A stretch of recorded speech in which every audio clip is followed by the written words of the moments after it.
Hey guys, I am Krishna Solanki and you are watching everything in brief। आज मैं explain करूंगा 2016 में release हुई thriller slash drama movie trapped 7.6 IMDb rating के साथ। Okay, आप इस मूवी में देखेंगे कि इंसान अपनी जान बचाने के लिए किस हद तक जा सकता है। Okay, so let us start without wasting more time.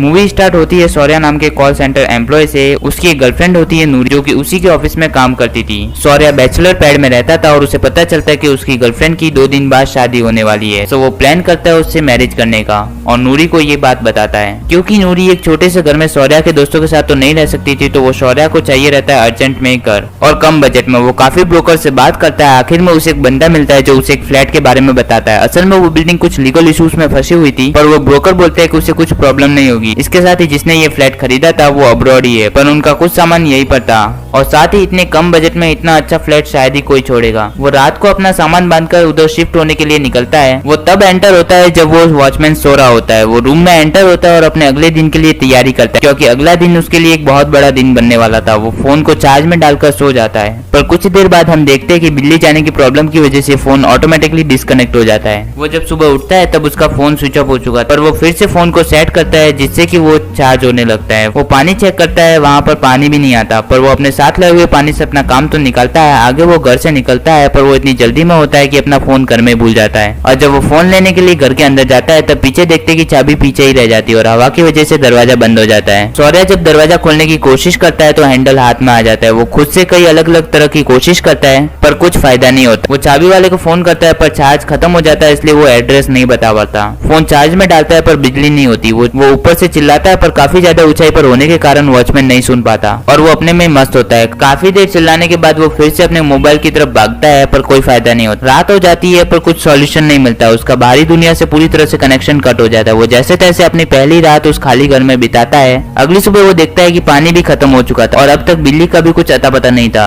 और ना ही पानी का। वो पहले शांति से दरवाजा खोलने की कोशिश करता है, फिर गुस्से से, पर कुछ काम नहीं करता। वो ऊपर से कुछ चीजें भी फेंकता है, पर वो जहाँ गिरनी चाहिए थी वहां नहीं गिर। वो और रास्ते चेक करता है। वो टूथपेस्ट का यूज करता है हेल्प मंगवाने के लिए, पर उसकी किस्मत इतनी अच्छी नहीं होती और पेस्ट खत्म हो जाता है। पर कोई भी पेस्ट से लिखा हुआ कार्डबोर्ड किसी इंसान के पास नहीं पहुंचता। आखिर में जब पेस्ट खत्म हो जाता है तब बाहर निकलने की उम्मीद में अपने खून का भी यूज करता है, पर कोई फायदा नहीं होता। वो कार्डबोर्ड एक घर की छत पर चला जाता है जहाँ एक औरत कपड़े सुखाती थी। सुबह पानी आता है पर किचन में चूहा होता है, सो वो उधर नहीं जाता। एक्चुअली उसे चूहों से डर लगता था। होता है भाई, सबके अपने अपने पर्सनल डर होते हैं। और कुछ देर बाद पानी आना बंद हो जाता है। आगे वो अपनी जरूरत की चीजें देखता है और गुलेल बनाता है, पर उससे भी कुछ नहीं होता और वो कपड़ों का यूज करता है, पर no response from the world. Luckily वो कार्डबोर्ड वो औरत देख लेती है और वो उस बिल्डिंग में एंटर करने से पहले वॉचमैन से पूछती है, पर वॉचमैन बोलता है कि यहाँ पर कोई नहीं रहता। पर फिर भी वो देखने के लिए वो ऊपर आती है और शौर्या की आवाज काफी दबी हुई होती है और कमजोर हालत की वजह से, और वो दरवाजा कंटिन्यूसली बजा रहा होता है, इसलिए वो औरत भी डर जाती है। ऑब्वियसली कोई खून से लिखे सिग्नल के लिए किसी भूतिया घर में घुसने की रिस्क नहीं लेगा। और एक बार फिर शौर्या की ये कोशिश भी नाकाम हो जाती है और वो रात में अपने कपड़ों से बनाए हुए सिग्नल में आग लगा देता। कई सारी बेडशीट्स वगैरह भी जला देता है, पर आग हवा की वजह से धीरे धीरे फैलती है और इस चक्कर में आधे घर को जला देता है। वो कई कीड़े मकोड़े खाने चालू कर देता है, इंक्लूडिंग कॉकरोचेस। उसको कई हेलुसिनेशंस भी होते हैं। इसके साथ ही वो चूहा भी उसको टाइम टाइम पर डराता रहता है। जिंदा रहने की आस में वो अपना यूरिन तक पी जाता है, जिसकी वजह से उसकी खराब हुई हालत और भी खराब हो जाती। अगली सुबह उसकी किस्मत चमकती है और बाहर बारिश हो रही होती है। वो कुछ अपने द्वारा बनाए गए इक्विपमेंट का यूज करके बहुत सारा पानी जमा कर लेता है। इसके साथ ही खाने के लिए वो कबूतरों को मारना चालू कर देता है। उसे याद रहता है कि कैसे वो नूरी को लेक्चर्स दिया करता था वेजिटेरियन खाने के लिए। इसके साथ ही वो चूहे को भी पकड़ लेता है और कंपनी के लिए उससे बातें करता है। आगे वो देखता है कि नीचे के कुछ फ्लैट्स के बाद